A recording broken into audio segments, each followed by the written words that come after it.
the death of control, entering the unshakable reality. There was a moment in my life when I sat in complete silence, not in a cave, not in a monastery, but in the middle of a chaotic city. Cars honking, people yelling, 1,000 distractions pulling at my awareness, and yet I sat unmoved, not by discipline, not by suppression, but because something within me had died, and something far more vast had awakened. That moment was the first undeniable sign I had touched the void level.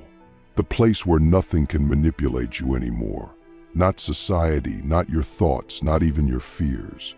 And in this video, we're going to explore 7 signs that you too may have reached that place. But this isn't a checklist. This is a dismantling. A spiritual disintegration of everything you thought made you you. Let me ask you something deeply uncomfortable. Who would you be if every opinion you ever held, every desire you ever chased, every memory you ever clung to were suddenly stripped away? Not gradually, but in an instant. Would you still exist? Would you still function? Or would you fall into madness? The void level is not a new layer of identity. It is the absence of identity. And yet, paradoxically, it is the most stable state you could ever enter. When you are in the void, you do not become a robot devoid of emotion. You become a mirror so pure that even chaos cannot distort your reflection. You become space. And in that space, there is no manipulation because there is nothing left to manipulate. The first sign that you're nearing this level isn't mystical, it's brutal. You begin to feel that everything you once loved has lost its grip on you. Your favorite music, your political views, your ambitions, they begin to flicker like holograms. You still interact with them, but something inside you knows they're not real. You laugh, you cry, but at the core there is a silence watching it all. It's not numbness. It's not apathy. It's a deep, almost terrifying neutrality. It's like seeing the world through the eyes of death, but feeling more alive than ever. You start to notice how easily people are moved by attention, by fear, by social approval. And yet in you there is no reaction, not because you are better, but because you are empty, truly empty. And this emptiness is not a lack. It is a fullness so complete that nothing can be added to it. When someone insults you, it passes through you like wind through a hollow bamboo. When someone praises you, it echoes for a moment and then dissolves. You don't have to pretend to be humble. You genuinely don't care. Not out of superiority, but because you've lost all interest in being someone. Have you ever watched your own thoughts and realized with a kind of chilling clarity that they are not yours? That they arise, swirl around, and vanish like birds flying across an open sky? The moment you stop identifying with your thoughts, truly stop, you begin to touch the void. And the void is not a cold place. It is not isolation. It is not detachment. It is love in its rawest form. Not sentimental love, not romantic love, but the love of absolute freedom. The love of allowing everything to be exactly as it is, without resistance, without attachment, without reaction. The second sign is that fear stops having leverage over you. Not because you've conquered it, but because you've seen through it. Fear is a manipulation tool. It always points to a fictional future and says, if you don't act, something bad will happen. But when you're in the void, you understand something primal. Everything that can be taken from you was never really yours.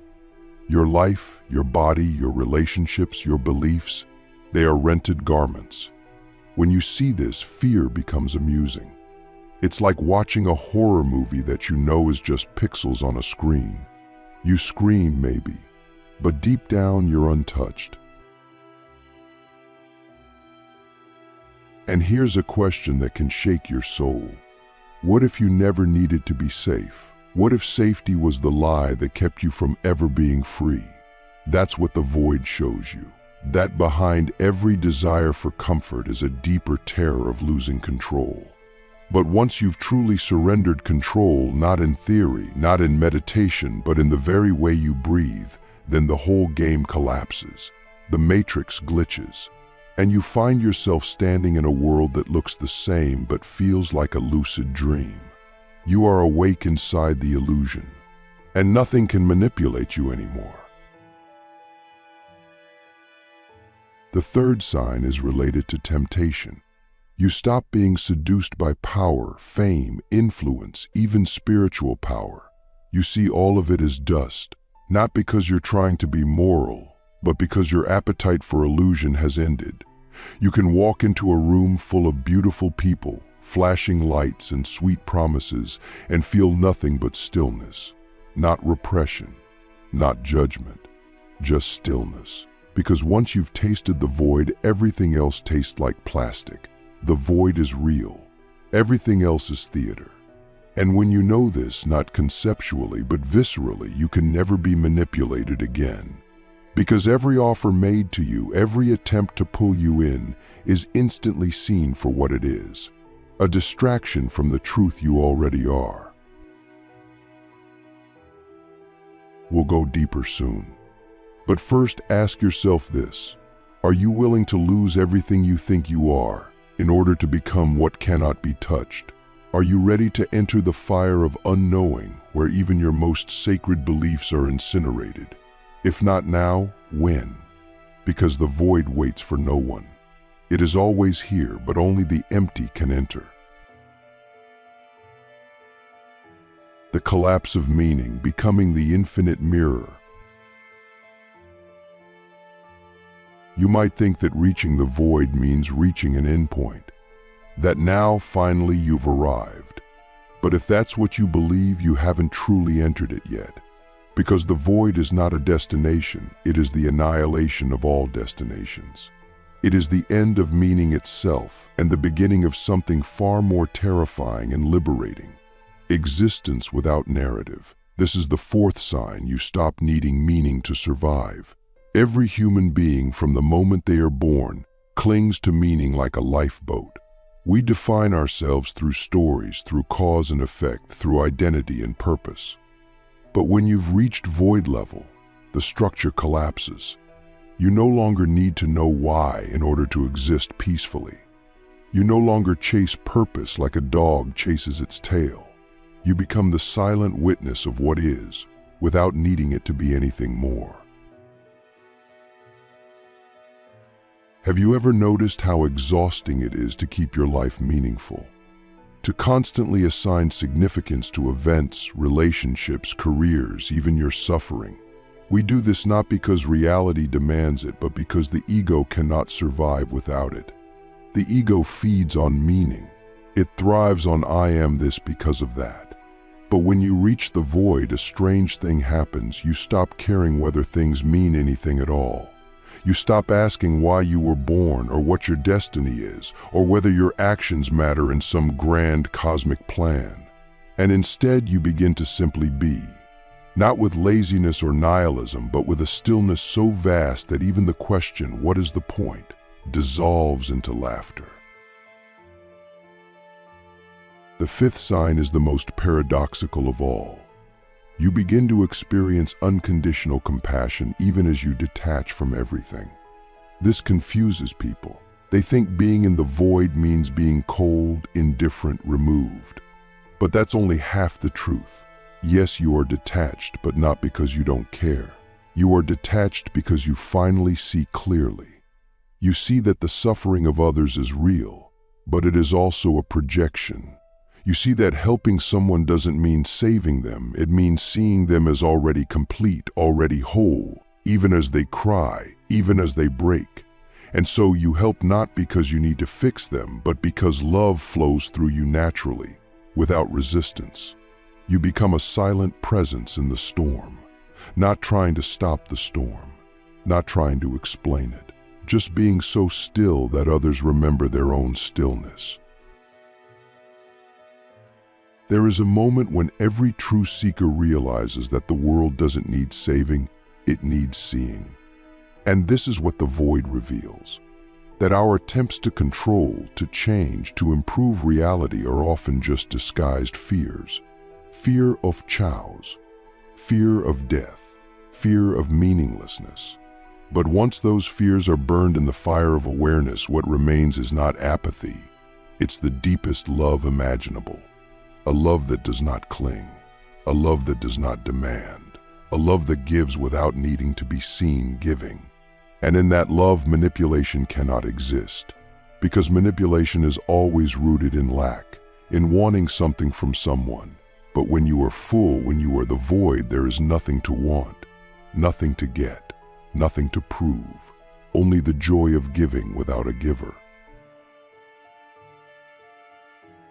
Here's a question that will haunt you in the best way. What if you stopped trying to matter? What would your life look like if you no longer needed to be important, significant, validated, or praised? Would you still create? Would you still speak? Would you still love? The shocking answer, if you've reached void level, is yes. You would still act, still express, still engage, but from a completely different place. Not from lack, but from overflow. Not from insecurity, but from silence. You would write not to be a writer. You would speak not to be heard. You would love not to be loved back. Every act would be an offering, not a transaction. And when you live like this, you become untouchable. Not because you're hard, but because you're transparent. Because there's nothing left in you to hook into. The sixth sign is perhaps the most mystical. Time begins to dissolve, not just as a concept, but as a felt reality. You begin to experience moments that stretch into eternity. A single breath becomes an entire universe. A gaze, a sound, a step, all of it unfolds with a sacred slowness. And simultaneously, weeks can pass like seconds. You lose your grip on linear time, not in a dysfunctional way, but in a surrendered way. You no longer measure your worth by how much you've achieved in a day or how close you are to your goals. You begin to live in the eternal now. And in that now, nothing can manipulate you, because manipulation requires a future. It requires a hook. If you do this, then you'll get that. But when there is no then, there is no hook. You are free. People around you may not understand. They may think you're passive, lazy, disconnected. But you are none of those things. You are simply no longer intoxicated by the myth of progress.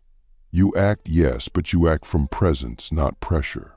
You move not because you're chasing something, but because life is moving through you. You may build, create, work, love, but all of it is done without the grasping hand of ego. And so it is pure. It is clean. It is light. You may still cry, you may still laugh, but you are never lost in the wave.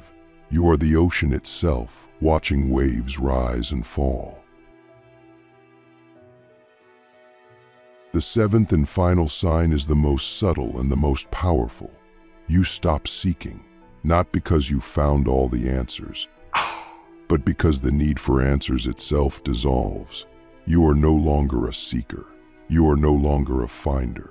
You are just this, just here, just now.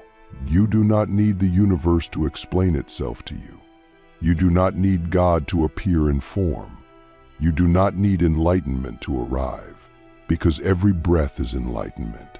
Every silence is the voice of God. Every moment is the answer to every question you've ever asked. And when you live from this space, the world cannot control you. Because even if it takes everything from you, it cannot take you. That's the ultimate realization of the void. You were never what you thought. Not your body, not your mind, not your story. And once you see this, not just understand it intellectually, but know it in your cells, then all manipulation ends. Because manipulation only works on those who are afraid to lose themselves. But when you know you have no self to lose, what is there to fear? You become like space, vast, invisible, and unstoppable. You become the mirror in which the world sees itself clearly, without distortion. And in that reflection, Others may begin to awaken too. Now I ask you, and I mean this with my whole being, are you ready to stop pretending? Are you ready to stop seeking, stop grasping, stop performing, and simply be? Are you ready to live in such a way that nothing can be taken from you because you have already given up everything that could be taken? If so, then the void is not far. It is already here, waiting, watching, whispering. The final disappearance, you were never here. There comes a moment so silent, so still, that even your name feels like noise. Not just the sound of it, but the idea of it. The idea that there is a you at the center of all this, doing things, achieving things, being seen. When you reach this moment, you don't feel victorious.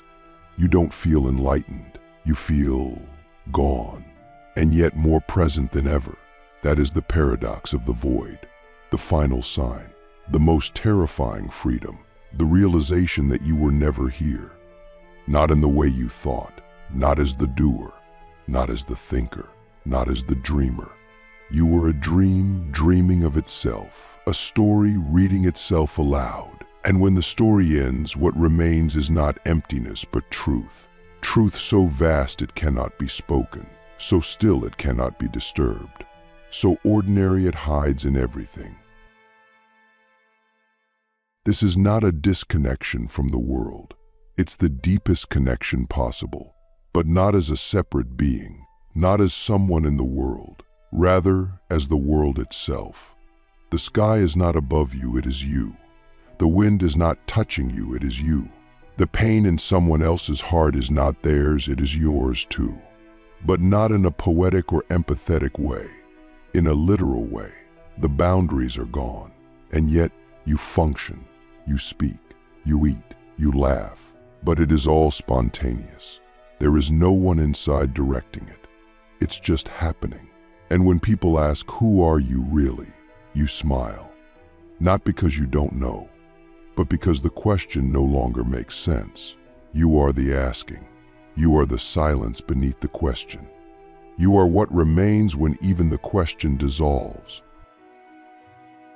To live like this is not to float above life. It is to be so deeply embedded in life that separation becomes impossible. You don't need to transcend the world. You've seen that there is no world to transcend. There is only this breath, this step, this sound. And in the fullness of this, all seeking ends. You no longer need to be spiritual. You no longer need to be awakened. You no longer need to be anything. You can just be. And in that being there is a richness no possession can rival, a joy no pleasure can touch, a peace no chaos can shake. This is not the peace of avoidance. It is the peace of total inclusion. You become so empty that everything fits inside you. Pain, joy, grief, ecstasy, they all move through you like birds through the open sky. And none of it disturbs the sky. Now I ask you, what would happen if you stopped trying to be someone? Not in theory, not as a spiritual idea, but actually right now. What if you dropped the performance, the identity, the story? Who would be left? Would you be okay? Would you still exist? Or would you vanish? That question is the edge of the void, and only the brave dare look over it. Because from that edge you see that everything you've clung to is a costume. Even your suffering, even your healing, even your spirituality. All of it, costumes, tools, masks, beautiful perhaps, necessary sometimes, but not real. And when you finally let them fall, what's underneath is so quiet, so vast, so nothing that it can no longer be manipulated by anything. The world may still try. The world will still present its contracts.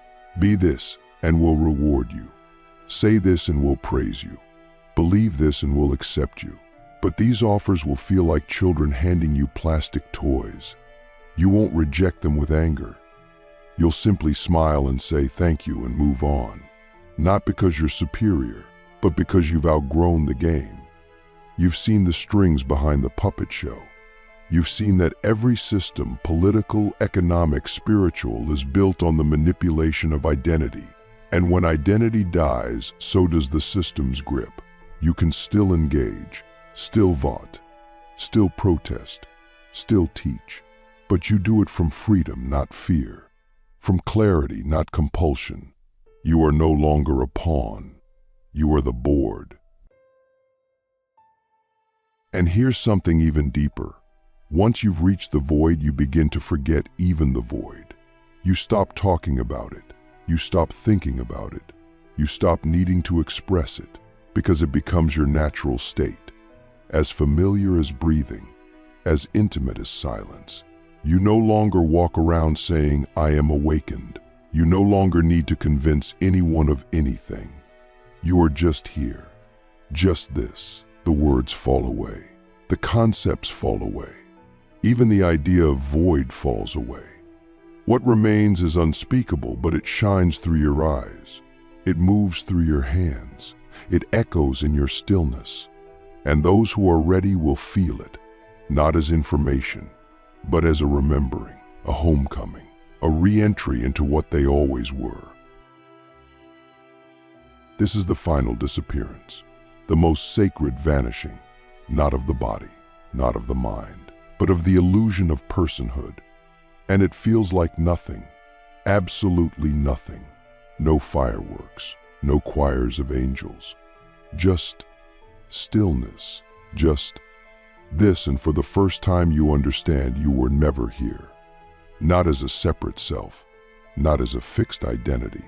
You were always the background, the space, the awareness, the watcher. And in that realization, all fear ends. All desire ends, not because you suppress them, but because you see through them. You see that nothing can be added to what you already are. And so the game ends, not with a bang, but with a breath, a smile, a silence. So now I ask you one last time, are you willing to disappear? Not physically, but psychologically, spiritually, egoically. Are you willing to let go of every role, every mask, every need to be seen, to be right, to be special? Are you willing to become so empty that the universe echoes inside you? Because that is what the void demands. Not effort, not striving, but surrender. Total radical surrender. The kind that looks like death but is actually birth. The kind that feels like madness but is actually sanity. And if you say yes, not as a concept, but as a lived reality, then you will know. You will know what it means to be untouched, unmoved, unshaken. You will know what it means to be free, truly free. And in that freedom, you will not rise above the world. You will fall back in love with it, as it is, not because it's perfect, but because you are no longer demanding that it be anything else. You will walk through fire without burning. You will sit in storms without shivering. You will meet hatred with clarity. You will greet death with a bow, because nothing can manipulate what is already surrendered. Nothing can disturb what is already still. You have become the mirror, the ocean, the sky, the void, and in that you are home. Beyond the void, living as the formless and form. So now what happens after the void, after that final disappearance? This is where most paths end. Most teachings stop here. Most seekers give up their search, not because they've failed, but because they've arrived at the edge of the map and the map dissolves in their hands. But what if I told you that even the void is not the end? That there's something beyond even the vast nothingness? Not something more, but something even less. A state so subtle, so invisible, that it doesn't even occur to the mind as a state. It's not a higher level. It's not a deeper insight. It's the return. Not to illusion, but to the world as it is, with no veil, no filter, no watcher, not even watching. It is life unheld, living without a center, formless, moving through form. It is the sacred joke being lived with no one left to laugh. There comes a moment when you no longer say, "I am in the void." Even that claim begins to rot, because the I who is in it is gone. The final paradox is that you never entered the void. You never reached it. It was always here. It was always you. But the real you, not the one you protected, improved, healed, or elevated. The one that never moved. The one that never spoke. The one that never needed to awaken because it was never asleep. And once that becomes not just a realization but a fact of your existence, you begin to live in a way that cannot be described. It is not spiritual. It is not worldly. It is not even neutral. It is beyond all of that. It is simply natural. This is the return to simplicity. You begin to live a completely ordinary life. You eat, you sleep, you walk, you work, you love. But something is missing. Something beautifully missing. The one who used to do all that you is no longer there. The doer has vanished. What remains is action without actor, doing without doer, life without effort. And when people ask you, what is the meaning of life? You don't answer with philosophy or mysticism. You answer by drinking your tea, by smiling at a stranger, by watching the wind pass through the trees. Not because you're trying to be profound, but because you've realized that just this, is the answer. Every moment the answer. Every sound the answer. Every breath the answer. And nothing else is needed. Can you imagine a life where nothing needs to be added? Nothing needs to be fixed? Not even your pain? This is not apathy. This is not spiritual bypassing. This is the sacred return. The return to the innocence that existed before the mind began its obsession with becoming, before the idea of me emerged, before the fall into duality. Some call it the Garden of Eden. Some call it original nature. Some call it Christ consciousness. The words don't matter. What matters is that this state is available now, not after death, not after 10,000 hours of meditation, not after a pilgrimage, but right now, in this breath, in this moment, if you're willing to be nothing, absolutely nothing. But here's the part no one tells you. When you live this way, people won't understand you. They may admire you, they may hate you, they may project divinity onto you, or madness. Some may call you a guru, others may call you lost, but you won't mind, because you see them clearly. Not as others, but as yourself in disguise. You see their fear, their longing, their clinging, not with judgment, but with love. Because you remember what it was like to be asleep, to be caught in the dream. And so you don't try to wake them. You don't try to preach. You simply are. And your presence becomes a transmission, not of words, not of energy, but of silence. This is why the greatest masters often say the least. Because when you live from the formless, you realize that words are only echoes of truth, not truth itself. You speak when it is natural. You are silent when it is natural. You teach not to teach, but because the teaching flows through you like wind through an open window. You help not to help, but because the helping happens without effort. And in this effortless living, there is no pride. No humility, no sense of I am doing this. There is just the doing, the living, the being, with no one left behind the curtain. And yet you are fully human. You feel everything, the joy, the sorrow, the beauty, the loss. But now they pass through you like waves through water. You don't drown, you don't cling, you don't resist. You feel deeply, but without drama, without identity, without story.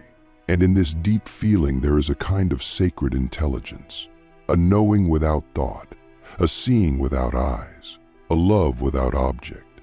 You become the open sky, and everything, every person, every event is a passing cloud.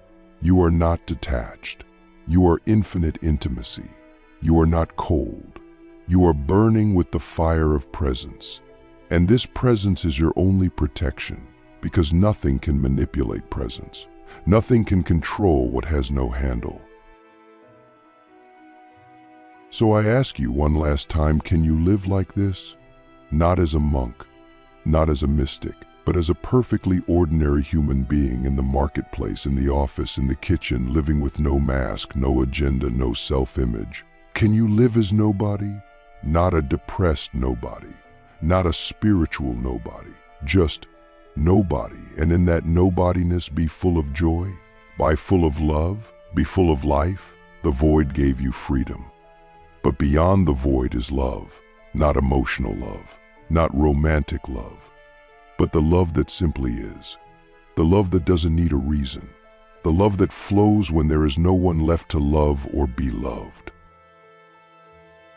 And that, my friend, is the final sign, not that you are untouched, but that you are touched by everything, not that you are free from the world, but that you are free to be the world, not that you are above manipulation, but that you have become so transparent, so empty that even manipulation passes through you like light through glass.